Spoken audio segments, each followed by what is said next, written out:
Hello and welcome to the 14th episode of the Dragon's Pen, podcast about fantasy writing, sci-fi writing and other genre-specific writing. My name is Martin, I'm a fantasy writer myself and I have spent years attending and leading workshops, working with aspiring writers to help them understand how to improve their texts. I thought I might share my experience and give you some advice on how to develop your worlds, build your stories and characters and help you write your own fantasy or sci-fi saga. So let's get to it.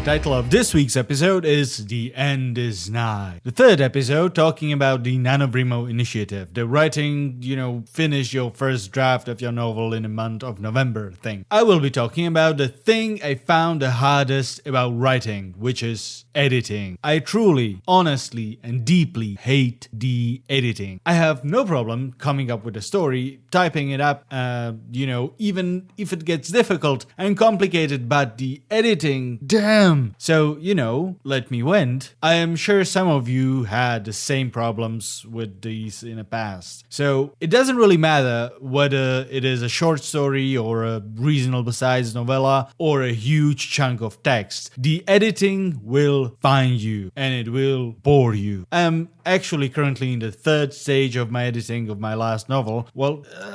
I am in the process of recording a podcast about not editing it actually, but there are two ways to look at the editing process really. First one is, okay, the story is mostly done, now I need to polish it, fix it, and actually make it whole. Or the second way of looking at editing is, and this is my personal favorite, is, it is done. Just no. Well, obviously, you can tell which one is more problematic. One is a major opinion of an experienced writer, and the second one is just me talking about you changing your view and how it is not done yet. It is the second one. The second one is problematic. It is the opinion of a child looking into the oven at half-baked cookies and just screaming they want a cookie. So let's talk about these a bit.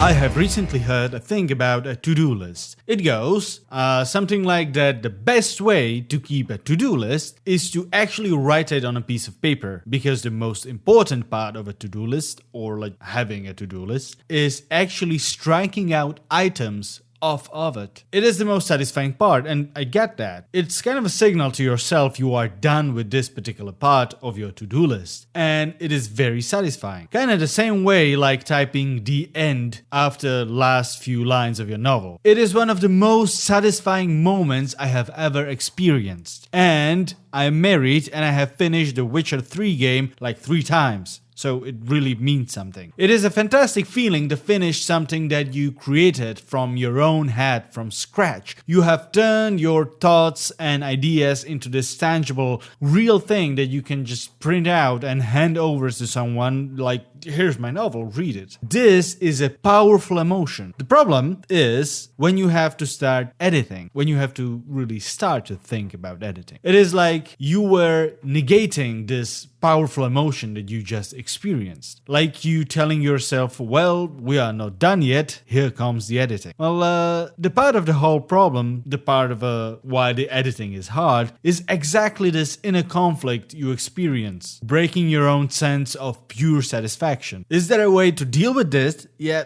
well, obviously there is. It is not to edit the whole thing, I mean, it is done, right? Well, obviously the discipline helps. Making yourself sit down and just, make yourself edit the whole thing word by word is kind of a one way. There is another thing you can try though, a much more effective way of actually just kind of doing it. It really helps me and maybe it helps you, we'll see. Which is, it is also hard, but it really helps to kind of change your mindset about the whole editing part. First of all, allow yourself to feel happy and satisfied, at least for a few days, weeks, maybe even a month. It really does two things. You kind of enjoy the satisfaction of finishing the first draft, and the second thing that it does, it will help you digest what just happened in a creative way. Well, maybe not digest it in a creative way, but rather digest the creativity that happened in front of you or with you, really.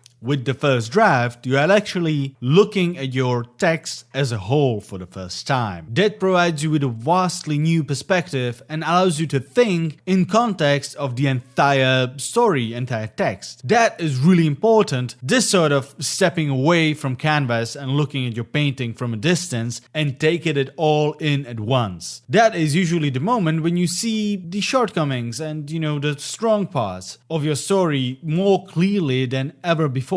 Like, this chapter drags, or this is a very powerful action scene, maybe I can flush it out a bit. Or maybe, I don't know, this has a hint of Deus Ex Machina, this scene needs some more depth, stuff like that. You might actually easily miss those while writing. But when you look at the thing as a whole, these things kind of pop out on their own. Allowing yourself to celebrate is just as important though. You did something awesome. It is fitting you feel awesome for a moment or two and not spoil it with, okay, now I have to edit the thing. Even if you think your first draft sucks, or even if it does suck actually. Finishing it is a huge part of making it not suck, in the future. A perfect idea in your head is never as worthy as a finished, not so perfect one. It might sound obvious, but this is something many aspiring authors struggle to grasp. I have met many aspiring authors telling me about this fantastic story they have, but just can't kind of find time to put it on paper. The problem is that these fantastic ideas are born and die in your head. Something new comes along, you have too much stuff on your plate, you are too busy, you have new thing to worry about, and it just kind of withers and dies without ever being put on paper, without ever being an actual story. And that is kind of a shame. It dies before anything can truly be done to make this fantastic idea into a fantastic story. So go ahead, type it down from start to finish, celebrate, and then when you are done celebrating, take a step back and look at it as a whole so you can start editing.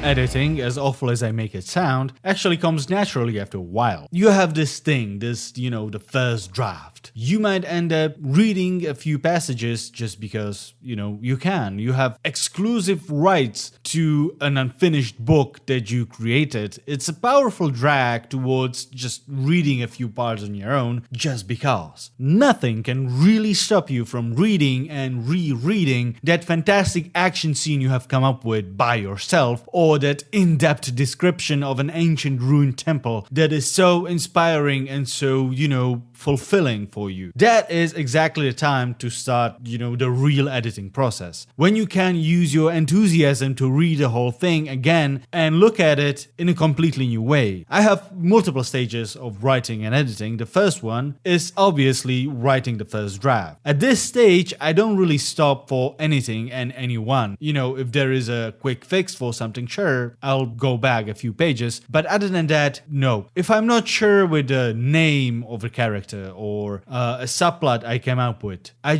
don't really care. I just put in a note. Not to mention the grammar and spelling, to hell with that. I'm in a zone. I'm just plowing through the text as fast as I can, as, enthusiastically as I can, because I really want to keep my enthusiasm while writing the first draft. It really helps you to kind of just go along and power through. You don't really need that much discipline in writing, when you have enthusiasm, this stuff will just kind of, force you to write itself. I'll just make a note whenever I'm not sure and, I'm just confused or something doesn't really fit. I'll just make a note and, like this character needs a more space or more depth or new name, stuff like that. The second stage comes about a week after I type the end of the final chapter. I print the whole thing as, on paper and I start reading it aloud. Might sound weird though, yeah, but it really actually helps me when I hear the text, not just read it. Maybe it will work for you as well, so maybe try it sometimes. You'll instantly notice how the text flows when you hear it, how sentences fit together and,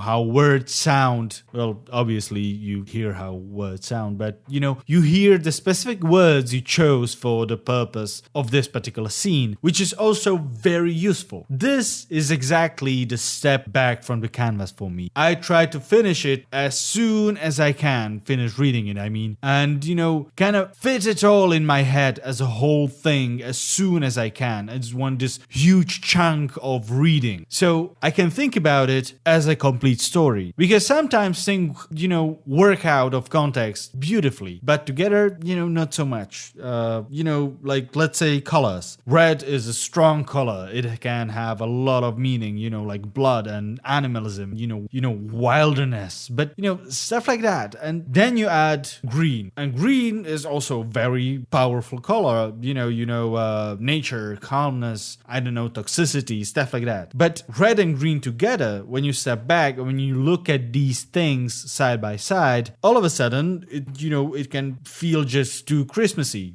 red and green. And that might feel really weird because you never thought together it might create an entirely new feeling, new emotion. And that is exactly the problem. You most likely not notice this until you look at them side by side and look at the whole thing. So I make notes like that in my printed version, looking for grammar errors if I can, but mostly concentrate on how the text reads. Then with a printed version in hand and some notes and marks in it, I'll just fly through the first draft and fix whatever I found in my printed version and add the notes in. Then I send it over for some beta reading. That usually takes a while. I use this time to actually go through it in my head. I hand it on standby. I don't really actively think about it that much, or at least I try not to. When something hits me, sure, I make a note, but I don't really go into the text just yet. Again, I need to just you need to create a bit of space between you and your first draft. Otherwise you will not be objective.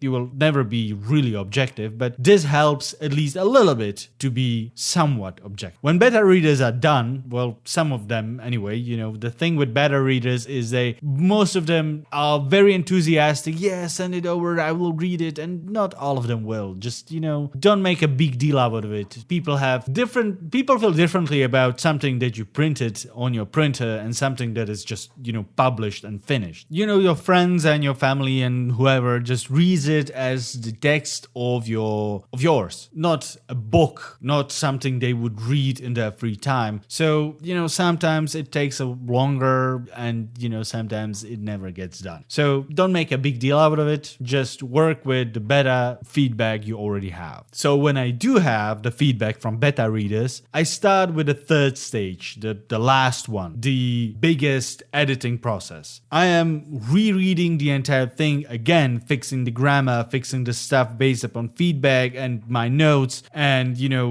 fixing stuff I added while beta readers did their thing and I did mine. But I was not sure whether I should add it and stuff like that. I make these decisions, make these fixes, make these changes in this third and last stage. It is a huge one. I reread the whole thing again with just going back and forth, switching the entire chapters if I need to. But here is the thing you need to keep in mind if you are planning on sending your novel to the publisher. No matter how much time you spend editing and re-editing and rereading, your novel will never be completely finished because you are not the objective one. You are, emotionally involved with your first draft. You see things differently. The publisher will have requests for more changes and different changes, something you didn't even think of or something you may disagree with. But here's the thing, usually a good publisher is much more objective than you could ever be. They know the market, they know books, they know what people want. And I'm not saying just listen to them blindly, just,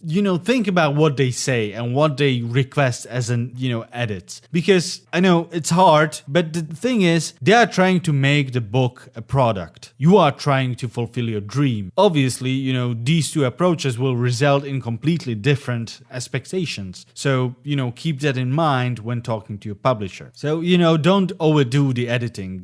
Don't, beat yourself up. Don't get stuck. Don't run yourself into a corner you cannot get out of. That's publisher's job. I will talk about talking to a publisher in later episodes, I promise, but not now. The most important thing is the end at the last two words in your story. Get your story to this point every single time you go through it. Like when you're writing it, get to the end. When you're editing it for the first time, get to the end. When you get feedback from beta readers and make the big edit, get to the end. That is really the most important thing of finishing the novel, getting to the end. Everything else usually pops out along the way, but when you get stuck on this and that, you kind of break the whole composition thing. You need to think about it as the whole, and the only way to do it is to get to the end. So even when the book gets published eventually, or you will still think there is more work to be done. There's something you cannot really prevent. I do. I have published 2 books, and whenever I try to read them, I always think I could have done this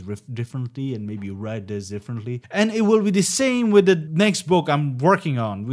Even if I spend hours editing it, send it over to publisher, they will, the feedback that I will receive will be something that I did not expect at all. And, I will fight them and change this and that, and, maybe I won't, and, stuff like that. And eventually, when all this is done, I will open the published book if it does get published. I don't want to sound too sure about that, but, it might. So if it does, I will still have this little thing that, I read a sentence and go I should have done this differently, or should have written it in a certain way. It's not something you can stop. That's why editing is so hard. It feels like this never-ending cycle of reading and rereading, and you try to reach this, okay, this is done, this is perfect. It will probably never happen, even if it gets published. So, just get to the end. Just run it through as thoroughly as you can, and this will be the best thing you can really do for your book. Because, if you end up just editing and re-editing to no end, it will never be really finished, just as your fantastic idea you talked about to your friends. So when you find something that you feel you should have done differently and you are not sure how, just, wait for the publisher. If there's no publisher and it's just your thing, just, make a note and think about why and how differently and what would make it better. And, make it happen in maybe the next one, the next first draft you do. Maybe the first one really, the first one really sucks and you don't want to send it to publisher. But you have learned something. You have learned how to kind of discipline yourself into creating and re-editing the first draft. So, the next one will be a little bit easier. So try that. Good luck with your writing, and hopefully you were at least a little bit inspired. Thank you for listening.